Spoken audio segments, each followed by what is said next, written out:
Okay, Assalamualaikum warahmatullahi wabarakatuh. My name is Arham, and this is my PowerPoint and explanation about Marguerite Kempe in the medieval era, especially the book of Marguerite Kempe. Okay, the content is introduction, biography of author, the works, and the selected work. Introduction. Marguerite Kempe was a medieval mystic and author of the first autobiography in English, the Book of Marguerite Kempe, which related her spiritual journey from wife and mother in Bishop Lynn, England, to atheist, Christian, visionary, and popular, if controversial, public speaker. Kempe was illiterate and dictated her life story first to her son and then to a priest. And as she records in her book, and it remains a significant resource on Christian spirituality and life in the Middle Ages. In the story of Europe, the Middle Ages or medieval period lasted approximately from the 5th to the late 15th century, similarly to the post-classical period of global history. It began with the fall of Western Roman Empire and transitioned into the Renaissance and the Age of Discovery. The Middle Ages is the middle period of the three traditional divisions of Western history: classical antiquity, the medieval period, and the modern period. The medieval period is itself subdivided into early, high, and late Middle Ages. Okay, next is biography of author. Marguerite Kempe was an English Christian mystic known for writing through dictation the Book of Marguerite Kempe, a work considered by some to be the first autobiography in the English language. Her book chronicles Kempe's domestic tribulations, her extensive pilgrimages to holy sites in Europe and the Holy Land, as well as her mystical conversations with God. She is honored in the Anglican Communion, but hasn't been canonized as a Catholic saint. She was born Marjorie Burnham of Burnham around 1373 in Bishop's Lynn, now King's Lynn, Norfolk, England. Her father, John Burnham, was a merchant in Lynn, mayor of the town and member of Parliament. The first record of her Burnham family is a mention of her grandfather, Rob de Burnham, in 1320 in the Red Register of Lynn. By 1340, he had joined the Parliament of Lynn.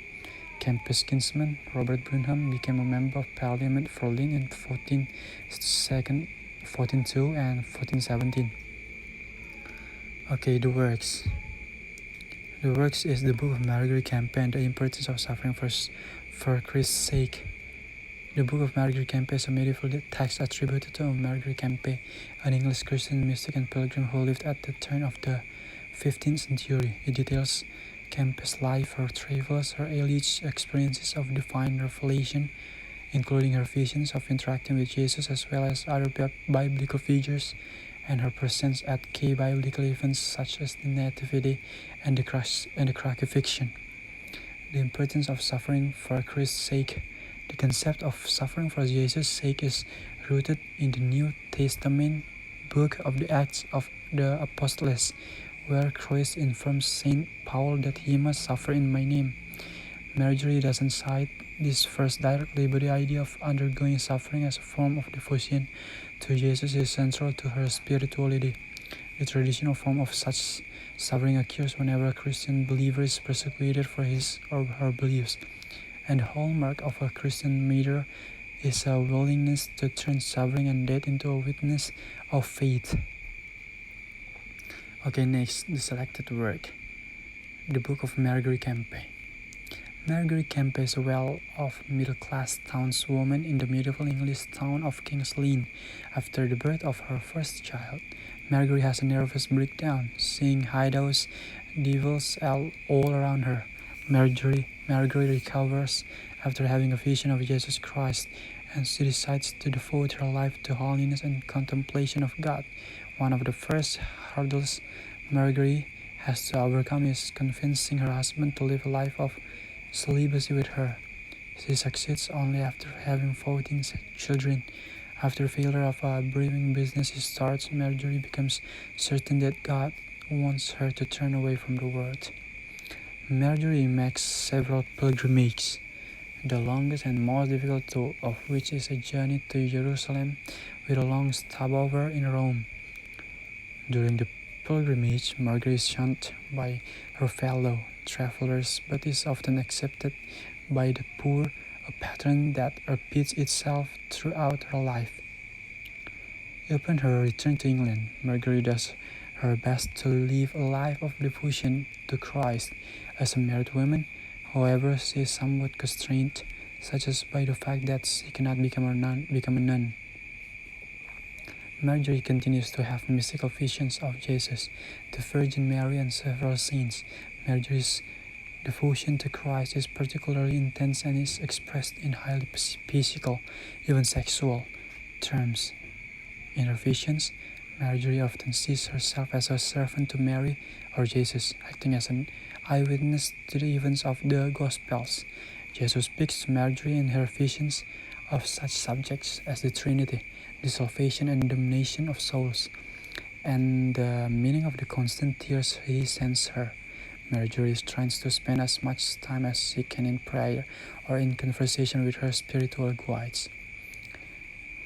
As time goes on, Marjorie's husband becomes old and infirm, and Marjorie returns to his household to care for him. One of Marjorie's sons turns from his sinful ways after much praying and beseeching by Marjorie, and he marries a German woman. Eventually, Marjorie makes it to London and finally back to Lane home once again. Marjorie, now an old woman, decides to record the story of her life and her devotions and begins the dictation of her book. Okay, conclusion. The Book of Marguerite Kempe is the extraordinary account of a medieval wife, mother and mystic, known as the earliest autobiography written in the English language. Kempe's book describes the dramatic transformation of its heroine from failed businesswoman and lustful young wife to a devout and chaste pilgrim. She vividly describes her prayers and visions, as well as the temptations in daily life to which she succumbed before dedicating herself to her spiritual calling. She traveled to the most holy sites of the medieval world, including Rome and Jerusalem. In her life and her boisterous devotion, Kempe antagonized many of those around her, yet she also garnered friends and supporters who helped to record her experiences. Her book opens a window onto the medieval world and provides a fascinating portrait of one woman's life, aspirations, and prayers. Okay, thank you. That's all of my explanation about Marguerite Kempe and his book and her book. Also on her era. I'm sorry if there are a lot of mistakes from me. I'm just a human being, but try to do my best. Yeah, thank you for your attention and Assalamualaikum warahmatullahi wabarakatuh.